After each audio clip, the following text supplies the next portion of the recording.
শিক্ষার্থী আসসালামু আলাইকুম। আমি তোমাদের জন্য নিয়ে এসেছি আরো একটি ভিডিও সেশন। আশা করি তোমরা অনেক ভালো আছো।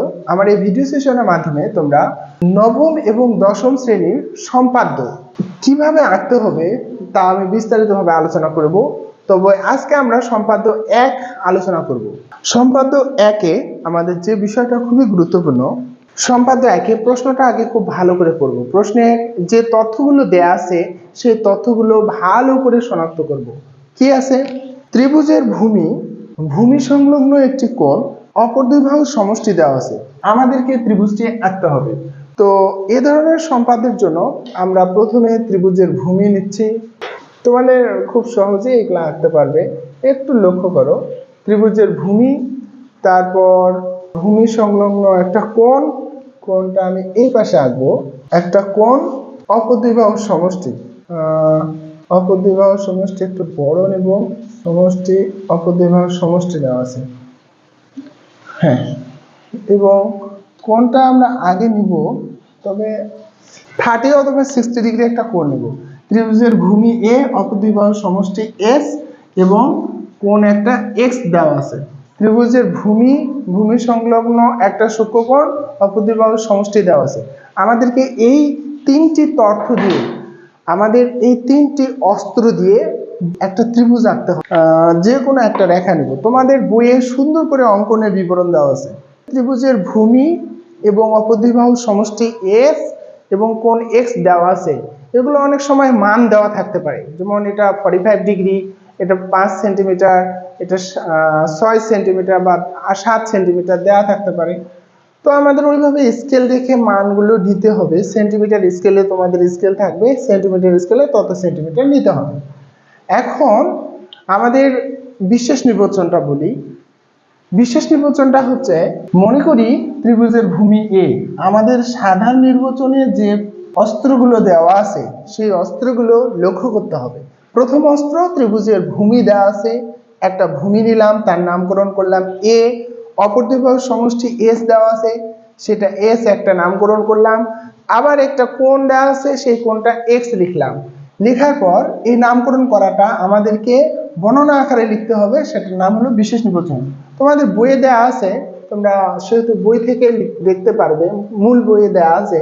তো বিশেষ নির্বাচন, মনে করি ত্রিভুজের ভূমি এ, অপর দুই বাহুর সমষ্টি এস এবং ভূমি সংলগ্ন কোণ এক্স দেওয়া আছে, ত্রিভুজটি আঁকতে হবে। তো অঙ্কন যাও, প্রথম ধাপে যে কোনো রেখা, তোমাদের বইয়ে যেভাবে 4টি ধাপ দেওয়া আছে অঙ্কনের, এই 4টা ধাপ অনুসরণ করে আমরা আঁকবো। তো এগুলো যেভাবে আঁকবে ঠিক সেভাবে তোমরা বর্ণনা লিখতে পারো। তো আমরা যে কোনো একটি রেখা বিই কেটে নিচ্ছি, যে কোনো রেখা, আমরা বিই যে কোনো রেখা কেটে নিচ্ছি। রেখাটা একটু বড় নিতে হবে। হ্যাঁ, আমাদের এটার নাম হলো রশ্মি। যে কোনো রশ্মি বিই থেকে ভূমি এ এর সমান করে, যে কোনো রশ্মি বিই থেকে ভূমি এ এর সমান করে আমরা এইটা পিন এখানে রাখবো, রুল কম্পাসটা এখানে নিয়ে মাপ নেব। ভূমি এ এর সমান করে কি অংশ কাটবো? বিসি অংশ কাটবো। ভূমি এ এর সমান করে বিসি অংশ কাটবো। কার সমান করে? ভূমি এ এর সমান করে। এখন বিকে কেন্দ্র করে কোণ এক্স এর সমান কোণ নিয়ে, অর্থাৎ মাপ নিয়ে, আমাদেরকে বিকে কেন্দ্র করে, অর্থাৎ বিসি রেখার বি বিন্দুকে কেন্দ্র করে কোণ এক্স এর সমান করে, কোণ এক্স এর সমান কিভাবে করে? এখানে কোনো ব্যাসার্ধ দেওয়া নেই, যে কোনো মানের একটা ব্যাসার্ধ, এটা যে কোনো মানের হতে পারে, ব্যাসার্ধ নিব। ঠিক ওই ব্যাসার্ধে এখানে পিন রেখে, আর নড়াচড়া না করে ওই পিন রেখে ওই একই ব্যাসার্ধে এখানে একটা চাপ নেব। ওখানে যে চাপ নিয়েছে বৃত্তচাপ এখানেও নিব। এবং কোণের মাপ কিভাবে নেয়? এখানে পিন রেখে এইটার সমান এখানে পিন রাখতে হবে, রাখে এরকম মান নিতে হবে, এবং এখানেও আমার এরকম মান নিতে হবে। তাহলে এই কোণের সমান এখানে কোণ অঙ্কন করা হয়ে যাবে। এখন আমরা যে কাজটা করব সেটা হচ্ছে এটা যোগ করে দেব।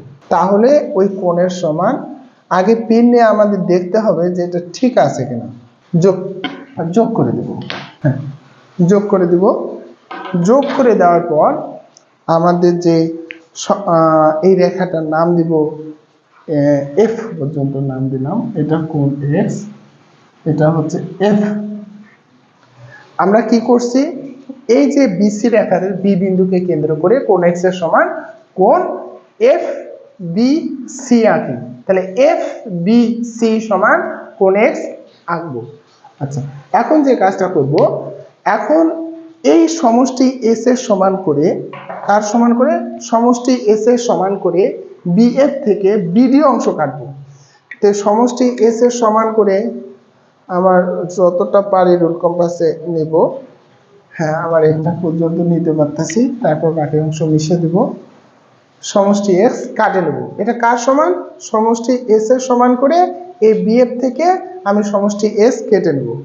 সমষ্টি এস কেটে নেওয়া হলে আমার এই বিন্দুটার নাম দিচ্ছি ডি বিন্দু, অর্থাৎ বিডি সমান এস অংশ কেটে নেব। বিডি সমান এস অংশ কেটে নেব, তারপর সি কমা ডি যোগ করে দেব।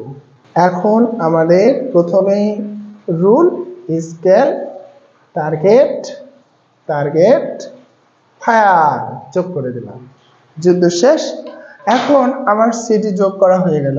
তো সি কমা ডি যোগ করার পর এখানে একটা কোণ তৈরি হয়েছে যে বিডিসি।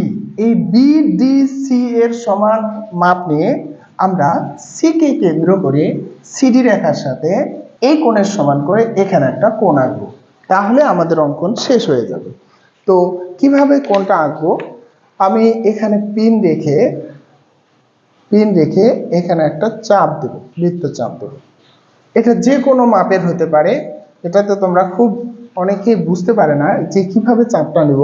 এটা যে কোনো মাপের, আমরা একটা নতুন কোণ নিচ্ছি, এই কোণটার সমান কোণ আঁকবো। যেহেতু এখানে কোনো বৃত্তচাপ দেওয়া ছিল না, তাই যে কোনো মাপের বৃত্তচাপ নেব, নিয়ে এখানে পিন রেখে এখানে আবার যে ওই একই মাপের বৃত্তচাপটা দিব। এখানে যে চাপ নেব সেই চাপটা এখানে দিব। এটা কোণ আঁকার কৌশল। আবার এখানে আমার এটা এখান থেকে আমার হচ্ছে রুল কম্পাসের মাপ নিচ্ছি, এটা এখান থেকে চাপ যাচ্ছে, এখানেও আমার এটা এখান থেকে চাপ যাচ্ছে, অর্থাৎ এই কোণটার সমান এখানে কোণ আঁকতে হবে। কোণ আঁকার পর এখানে শুধু যোগ করে দেব। এটা যোগ করে দিলেই, আমি যদি এটা যোগ করে দিই, লক্ষ্য করো, এটা যোগ করে দিই, তাহলে এই রশ্মিটি অর্থাৎ কোণ বিডিসি এর সমান করে কোণ ডিসিইএফ, এখানে নাম দিয়েছে জি আঁকি। এই জি রেখাটা অর্থাৎ সিজি রেখা বিডি কে এ বিন্দুতে সেট করেছে। আশা করি তোমরা বুঝছো আমার কথাটা, যে এই রেখাটা এ বিন্দুতে সেট করেছে। তাহলে আমরা বলতে পারবো এবিসি উদ্দিষ্ট ত্রিভুজ।